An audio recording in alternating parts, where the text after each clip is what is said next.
Salut, aujourd'hui on va parler de l'affaire Pogba. Comme vous le savez tous, il y a quelques semaines maintenant, Mathias Pogba avait allumé l'incendie de l'affaire Pogba avec des annonces grandioses via les réseaux sociaux sur un litige l'opposant à son frère Paul. Mais depuis lors, l'affaire a pris un tournant judiciaire avec la garde en vue de ce dernier. Une situation prévisible pour Mathias car il avait programmé plusieurs messages et vidéos sur son compte Twitter vu qu'il se sentait déjà en vie en prison. Voici les déclarations écrites sur sa page.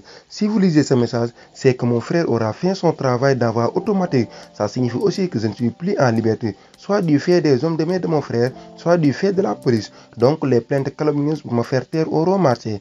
J'ai plusieurs déclarations à faire. Ce sera un peu long vu que je n'aurai plus trop l'occasion de m'exprimer. En plus de celle-ci, vous trouverez deux autres déclarations à la suite avant d'arriver aux vidéos de révélation. Vidéos que vous retrouvez aussi dans l'onglet médias écrit-il. Alors je précise ces dires, préparez devant soi de mon plein gré et cette fois-ci, je vais parler un peu des dossiers. On m'a empêché auparavant, on tentera encore sûrement de m'arrêter ou on dira que ces messages ne viennent pas de moi, comme avec les précédents messages. Et peut-être même qu'au final, sous la pression, je vous dirai que ce n'est pas moi qui parle. Alors ne soyez pas dupes et surtout prêtez attention à l'histoire. Tout le monde s'est demandé pourquoi je n'avais pas fait mes révélations directement, pensant que c'était pour faire santé mon frère. Mais ce que je voulais, c'est qu'il prenne ses responsabilités de lui-même et répare ses injustices, car on espère toujours pour son frère une réforme. On veut croire que le frère qu'on a aimé existe toujours, mais lorsque ce frère en vient à se moquer de la vie humaine, même faisant partie de sa famille, il n'y a plus rien à en espérer. C'est pourquoi j'avais essayé l'apaisement. Donc ne mélangeons pas les choses.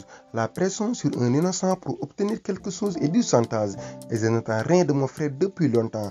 La pression sur un coupable, un injuste, n'est qu'une demande de justice et de réparation des torts. Ou bien les lanceurs d'alerte sont-ils des maîtres senteurs? Point d'interrogation. Et comme tout le monde le sait, la justice n'est pas la même pour les riches et les pauvres, pour les gens célèbres et les inconnus. Alors oui, je le dénonce en exposant son injustice au monde avant de ne plus pouvoir le faire, car son hypocrisie est publique. Cela, car comme vous l'avez tous vu, même si je ne m'étais pas exprimé, il avait déjà décidé et prévu de me faire enfermer en me faisant passer pour le grand méchant, ce que beaucoup doivent croire actuellement grâce à son histoire préparée et sa communication de l'ombre. Donc je vais parler non pas pour l'argent, mais pour que l'injustice cesse, pour que cesse la prise des mauvaises personnes comme héros. Donc je parlerai puis vous ferez de moi ce que vous voulez, puisque j'étais déjà condamné dès lors que mon frère l'avait décidé. Oui, des situations à la ADBR existent, mais des situations inverses aussi, où les familles sont des victimes de footballeurs tyranniques. Se voulant vraiment comprendre, c'est juste un instant de vous mettre à ma place, en considérant que tout ce que j'ai dit est vrai. Prenez le temps d'écouter tout ce que j'ai à dire. À ce moment-là, vous comprendrez peu à quel être profondément malsain vous avez affaire.